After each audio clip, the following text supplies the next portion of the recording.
Greetings, Guardians, my name is Bife here. So, first of all, apologies for taking so much time away. Between GCX and the time afterwards, I needed a little bit of time to stave off burnout. But with everything that's going on, I think that something else needs to be said. And that is thank you. Thank you, first of all, for the incredible support that you all showed on the charity marathon. In total, we raised $62,000 for St. Jude, and that incredible outpouring of love in such tough times is something that I greatly respect. In the process, you also all earned a few cool prizes. Dan John has already gotten his tattoo, which means he's now gotten 2 tattoos of classes that he doesn't main, and he's done it all for charity. That was something like our $30,000 or $20,000 goal. You've also earned a D1 Raidathon at some point in the near future, and our top donator, a certain Kenny Main, will be joining us on the raid if all goes to plan. Thank you very much to Kenny, who donated one of the single largest donations of the marathon, which was $12,500. So thank you very much, Kenny, in that one. I look forward to seeing you on the Raidathon. I've already talked with a few creators here and there who are going to be potentially jumping in on this. And I know for a fact that Dan John was very interested in it, so we'll probably be going ahead and taking a look at all that. But for those of you who don't know, this is just going to be us going through the Destiny 1 raids and doing a lore-a-thon with all of them. So explaining and talking through the lore of each single one of them. Also, DJ and Barb still need to write me a lore video script, which I need to read, which I am dreading. I imagine it'll involve a combination of Shorhan, some stupid nonsense about sunsetting lore, therefore making it not canon, and meat cubes. Many meat cubes. We'll see how right I am when the script is finally in our hands and we can all read it together. It's gonna be a bit of a monster. Also, with the exception of the footage that I captured beforehand, all of my footage now will be on Titan, because again, you guys also earned that. You earned, via your wonderful donations, the ability to make me change what class I main for this season, so it's going to be a little bit less floof and a little bit more bonk from me. And last but not least, Barb and I need to do a 2-man T-Slape of Cursed Halo. Cursed Halo, if you've never heard of it, is, well, it's an interesting creation where the original CE campaign has been slightly altered to make it just a little bit more, you know what? Instead of me explaining it, here's an example of what you can see happen. These are frag grenades that you get in the campaign. They've been replaced and altered, and now they're the D20 frags, where you can throw them and almost anything can happen. This includes things like spawning 20 hunters, or creating a flashbang explosion, or killing everything on the map, or harmlessly exploding into confetti, or making trees? Long story short, it's about as cursed and chaotic as you're expecting, so yeah, thank you for supporting the charity marathon, and thank you very much as well if you said hi at GCX. I managed to avoid the Rona in the end, so I think all of the precautions and safety measures that we put in place worked out greatly. I'm pretty confident that if you did say hi, and you were hoping to avoid the Rona at the convention, you certainly didn't get it from me. So I'm very, very glad that we were able to keep everyone safe, and thank you for everyone who is still wearing their mask at their booth. Good to be conscious of that. A very special thank you also if you showed up to the Meteorian Core D&D live show, because that, oh man, that was a blast, and I hope to see all of you there next year. For those of you who need a little idea of what happened, here's a clip. I don't know how else to explain it. Let's just roll this. Jacob gets up and he's gonna walk over to the bar to where Durin and Bullion are hanging out. So is the troll thing like a one-time thing, or you get a lot of trolls coming up that hole? You never know what's coming out of that hole. It looks like a pretty deep hole, so I was just wondering. It's an ancient deep hole. Seems I don't know. It's deep, kind of moist. I'm just gonna look over in the direction of you guys, and I'm just gonna be like, was the instance in the bunghole not enough? Have we not had enough hole jokes? When do we get to go back to the bunghole? I feel like it's wholly unnecessary. Durin looks at all of you and goes, "You've been to the bunghole? You seem like that type." Yeah. Xander had a real good time. That I did. Thanks again, and remember that episodes of that D&D live show, Meteorian Core, can be found every single week live on twitch.tv/Captain Robert, and if the Rare Drop team is tweeting things out, it'll also be found on their Rare Drop Roleplay channel as well. Anyway, I know this has been a lot of updatey stuff before the video has even started, so if someone is making a post being like, video begins at 6 minutes and 10 seconds, yeah, I don't blame you, and I'm very sorry about that, but hopefully it's all stuff that you guys are interested in. So, without much further ado, let's go ahead and start talking about Ghaul and Keitel, Keitel's Nightmare, and the Sever mission of this week. I know I missed last week's Sever mission and the contents of it, where we saw the nightmare of Sophia turned into the memory of Sophia, but I think it's worth remembering that there's a whole lore book that's attached to the story of her, Zavala, and Hakim, and I don't know if that's going to be like a 45+ minute video, but for the moment I think it's worth remembering that, yeah, that lore is still out there to be explored, so I'll be jumping into that when I get the chance. I've certainly not forgotten it, it's still a very important story. This week, there was a great degree of complication that occurred with the Severance mission, and that was principally due to the fact that Keitel initially refused to take part in Eris's ritual, where she bound us to the Crown of Sorrow, and this was important because it provided us with a degree of warding against the nightmares and an ability to potentially banish them and sever them properly. This also matters because without Keitel having done this, there was no way she would have been guaranteed safety or success against the nightmare of Dominus Ghaul. And so, even as we sat there and saw this problem, initially it didn't actually matter. Because you know what, we were dealing with the nightmares of Uldren and Sophia first, and yeah, we went ahead and did that. But as it stands now, there is only one nightmare remaining amongst the major participants, amongst the seasonal stories characters. So, we need to go ahead and push forward with that, and Keitel understood that too. She was keenly aware of this fact. And so she contacts us via the communicator in the helm and says just as much. She in fact does it in a very traditional Cabal way. She challenges the nightmare of Dominus Ghaul to a rite of proving. In other words, kind of a contest to the death.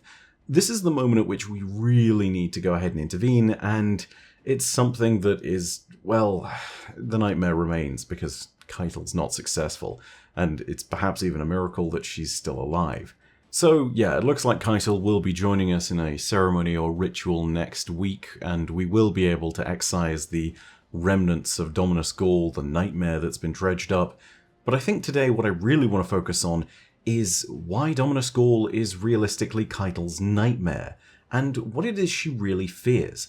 The title of her Severance mission is called Rage, but it's a rage that's really born out of something different, and the meaning behind it is actually not that simple. So to understand what's going on here, we first need to look at the new weapons from the dungeon and assess things a little further. First of all, I want to take a look at the new pulse rifle, New Purpose, and talk about its lore, because this is one of the first points at which we see Keitel observing Ghaul. The lore tab for that represents a major turning point in Keitel's character development, and it reads as follows. I see you adorned in spots of blood like fallen rose petals. I see you victorious and bathed in light. I see you. Consumed as she was with the scene in the arena, Keitel forgot the Chiddick in her hands as her young body imitated the action playing out before her eyes. The living accessory screamed, then leapt to the flagstones. Boneless or not, it resented having its neck wrenched. Gentle, small one, her father chided through a haze of wine. Your Chiddick was bred for 1,000 generations to complement your tunic. Pick it up. Must I? It is always in the way. A princess must serve her purpose as much as any other beast. Once you outgrow this tunic, you may do anything you like with the Chiddick.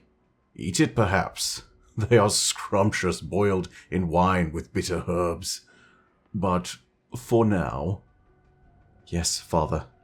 She hastily recited, but already her eyes wandered back to the red sand below. Ghaul lifted the slack-jawed head, torn, not cut from his rival's body, toward the Imperial box. Every sinew of the warrior's flesh trembled with passion and triumph. Your prowess pleases us, gladiator, Callus rose. You will join us this evening for repast. In that moment, Keitel realized that Ghaul would not wear an absurd Chiddick to dinner. He had no use for a fragile accessory whose musk and chirping and scintillating tails boasted his position. He had never needed to learn the subtle gesticulations to summon a servant who would wick away the creature's urine without drawing attention. His hands had learned to direct blades, not cloacists. She retrieved the trembling animal with hateful hands. For a moment, she clasped down on its maw. It writhed in wide-eyed panic, struggling for breath, but she quickly released it. The beast bore no sin for its place in the world, no more than she assumed fault for hers. But unlike a Chiddick, she could create new purpose for herself.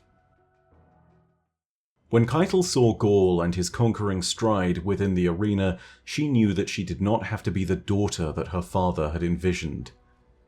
It is unclear if this is after or before Callus had killed Keitel's warbeast Milos, but either way, this moment is still clearly a point at which Keitel begins to drift from her father's side even more.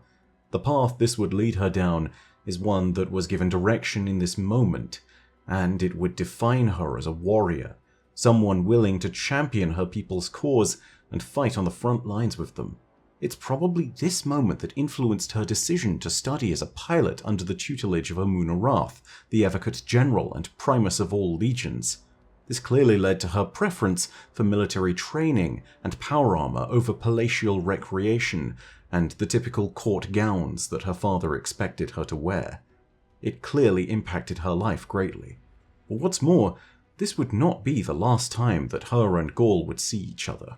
Of course, it's somewhat well known within the lore of Destiny that the two of them were tied together as conspirators of the Midnight Coup, the plot to dethrone her father, Callus.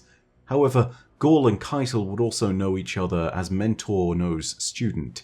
He personally trained her in close quarters combat, as the Cabal of old would. Perhaps as a means of winning further trust of both Gaul and his daughter, Callus actually encouraged such tutelage, which might seem strange at first.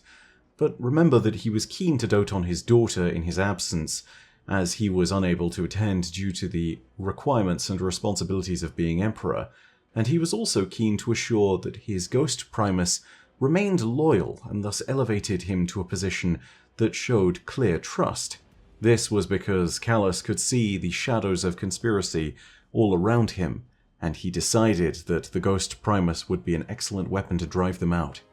Incredible irony, considering that he elevated an arch-traitor to train another. Many lessons would be taught by the Ghost Primus to the Princess Imperial behind cleavers and blades. One such moment where Keitel was given an important lesson by Gaul was displayed in the lore tab of the Stormchaser linear fusion rifle. The lore tab in question reads as follows. Sparks flew as the cleavers scraped against each other, their keening screech echoing off the walls of the training hall. A half step too slow, rumbled Gaul. If this were a real duel, my next blow would have ended it. Still holding her blade, Keitel raised her forearm to wipe the sweat from her brow.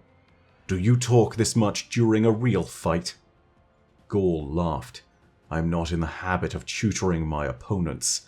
The lessons would be wasted upon my final blow. Perhaps you could bore them to death instead. What an end that would be, slain by a lecture from the Ghost Primus, a fate that may soon await me. Boredom is for those who lack ambition. Then stop droning on and attack! Gaul took stock of the young heir apparent. She possessed raw talent, a marvelous instinct for battle, but her energy always flared like a supernova. There was much for her to still learn if he were to shape her into the warrior of unparalleled ferocity that Emperor Callus desired her to be. In due time, Gaul replied, setting down his weapon and taking a seat. For now, we rest. Keitel grumbled something under her breath and sat beside him. Even in silence, Gaul could feel her agitation, clearly unable to relax and recover her stamina. Your rage is a wildfire, he said to her. It burns indiscriminately until nothing is left but ashes. Another lecture, Keitel quipped. Gaul ignored the jab and continued. Instead, you must be a volcano. magma steadily seething, unseen beneath the surface. It will lull your enemies into a false sense of security. Then, when the time is right, I erupt. Keitel finished. Ghaul smiled. Precisely. Keitel sat quietly with her shoulders relaxed, seemingly absorbing the lesson. Ghaul hoped it would not go to waste. Ghaul essentially taught Keitel to be the smooth operator that she is today. However, the Sephiroth's mission that we played this week seems to show us that Keitel has changed, and that there are experiences that have set her apart from her old self. This is something that the Nightmare of Dominus Ghaul seems to hint to. He hints to a version of Keitel that she says died on the fires of Tora Battle as the Hive invaded. She reveres Ghaul's legacy, and I believe that this has meant that she is living in the shadow of him as a predecessor. She also feels disgrace and shame for all that she has had to oversee. Her failure to deal properly with Umunarath's corruption, her failure to repel the Hive invasion of her homeworld, her failure to reunite the legions of Sol. These are all moments in the Cabal's history that she has had to oversee, and she has seen failure with each and every single one of them. She does not necessarily, I think, believe that she is a worthy enough leader compared to the leaders of the past. She does not feel like she can carry the mantle of the Cabal. She doesn't feel like she's good enough, even though she knows she has to. This, I think, is where her nightmare of rage really comes from. But I think the rage is not so much at the Dominus. The rage is at the realization that she is fighting against things that she cannot stop, against things that she cannot control. Fighting for a people that are dying on her watch. She blames herself for events that were not of her causing, and believes that if the Dominus were here instead of her, that he might actually be better suited to fighting the battles that their people needed fought. However, I think this is merely Keitel's perspective. I may have read this wrong, but even if I haven't, I feel like it's worth remembering that, at least in the opinion of this humble guardian, she is worth following as a leader. She takes some of the better characteristics of her predecessors, including both Calus and Ghaul, and yet she seems less likely to bring the flaws that came along with those two. On top of that, she brings more to the table than they have before. Over the last year, we've seen her and interacted with the natives of Sol alongside her. We've had a chance to understand her code of honor. We understand that she wants the best for the Cabal people, but also that there are moments in which we have truly earned her trust, and that she has shown that she is trustworthy. She saved Commander Zavala. She's worked with us continuously over the last year to ensure better coordination between Guardian and Cabal forces within the Ascendancy. She has taken under her wing Brachus Forge, now Valus Forge, and shown a little mercy in the face of a little bravery. And what's more, she was willing to undergo the assault on the Lucent Hive bases in Operation Elbrus. Keitel is a worthy leader. She leads from the front. She is someone who understands the pain of her people, and more importantly than all of this, she is willing to put aside the ways of the Cabal when they don't suit her people, and she's willing to bring them back up when they have been discarded needlessly. In my opinion, this is why she's a great leader. Whether she will realize that or not is something we haven't truly had a chance to see yet.